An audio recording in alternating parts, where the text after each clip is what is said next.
Leksiyelerimizi davamlaştırımız hürmetlik vatandaş bir genç İsa'ğı 2019 yıl 10. ayının 22. gün haftıki Seyşembe'indeki mavzumunda. Yakından böyle geçirelim. Onun 4. umumi yığından burun yukarı katlamda rehberle aldıraş bulup gitti. Cümlen hay, 3 çoğun hırıskı duş geldi.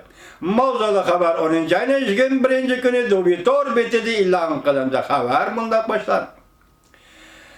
Bölgünçüler baş götürdü. 10. ayının 12. günüdün 13. günü geçi Xi Jinping Nepal'da işki göz ziyareti buldu. Cungunun haber ahbarat agentliği Şinhuaşı, işki devlet hemkarlığını haber kılgandın başkan, yani Xi Jinping Cungunu her kandak parçalaşkı urunuş hamhıyal dedi. Digen mavzu aslında buraya 22 hatlik haber tarqattı. Nepal'ın veziri Oğli mındak görsetti. Nepal taraf Cungunun zimin bütünlüğü ve ilgilik hukukunu kat'i kollaydı. Bir Cungu prensipini icra kılıdı. Her kandak bir kişinin Nepal'dan paylanıp, Nepal teritoriyasından paylanıp Cungun'u parçalaydıgan hareketlerini kollanışı yol olmaydı. Xi Jinping bolsa mındak ta'kidledi. Her kandak bir kişi Cungunun her kandak bir rayonida bölgünçilik bilen iş şog'ullanadi ekan. Ko'kam talqam buluş onun neticesidir. Cungunu parçalaydigan kişilerini kollaydigan chet el kuchleri Jungu xalqining nazarida hamxiyol qilayotgan kishilar.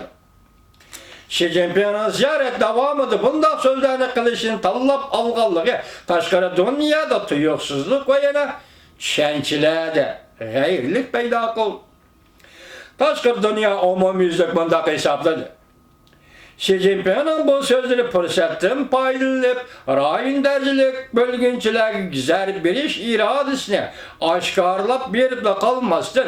Konkret rayonlardan aytkanda Tibet, Şinjan, yani Müstemlike Uyguristan, Şangan, Tayvan qatarlık, yani okşaşlı Amerika'nın Şangan işleri arılıştık, Cungunun işleri arılışka agahlandırış belgeliktir deyişti.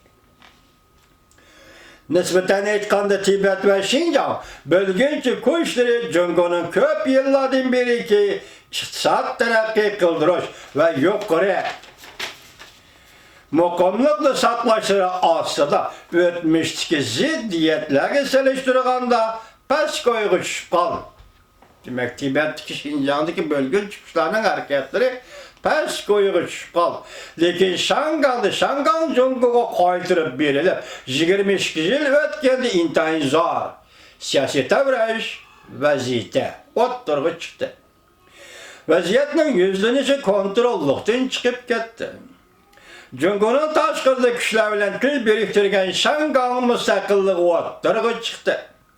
Tayvan'da bir kısım siyaset bazı fırsatın paylanıp Cungu'ga karşı birleşişle red kılıdığın kıyafet bilen Tayvan'da ötküzüldüğün saylamga tesir gösterişe başladı.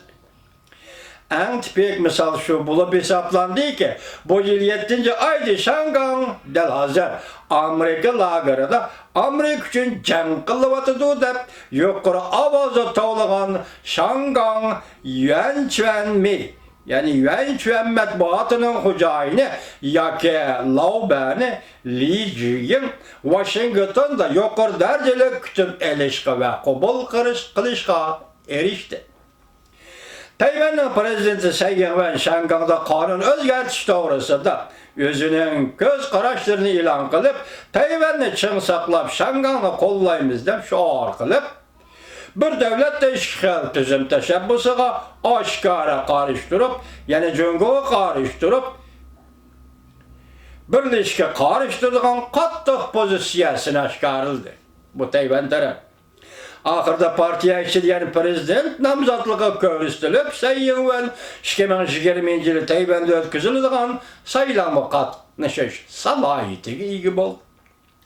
Xi Jinping Nepal'da ziyaretli buluş mezgilide bölgünçülük meselesi toxtalğanlıqdan taşqarı dünya acablanıp kalmay, belki yakında Cungo'nun veziri Li Keqiang'ın Cungo iqtisadi duch kelgan iqtisad besimleri doğrusu da sözlügen sözlerden taşqarı dünya oxşaşla acablan. Bu da Dobi tarbiyeti, Xitayning o'zidan tarbiyeti bu xabar şunday berilibdi. Bu işlerden tashqari dunyo nemiş qilyapti? Masalan, Cumhuriyet iqtisodi shu holga keldi, tashqari dunyo nemiş qilyapti? Masalan, Cumhuriyet hukumati tavlayapti, bölgünçü deb. Bundan tashqari dunyo nemiş qilyapti? Bu yerda hech qanday muqaddas yo'q, vatandosh. Bu faqat Kompartiya bir partiyani tashabbusi, bu birlik. Zemin bitirlik o bir partiya. Süpütü de başka partiyeyle oxşaşıp birge.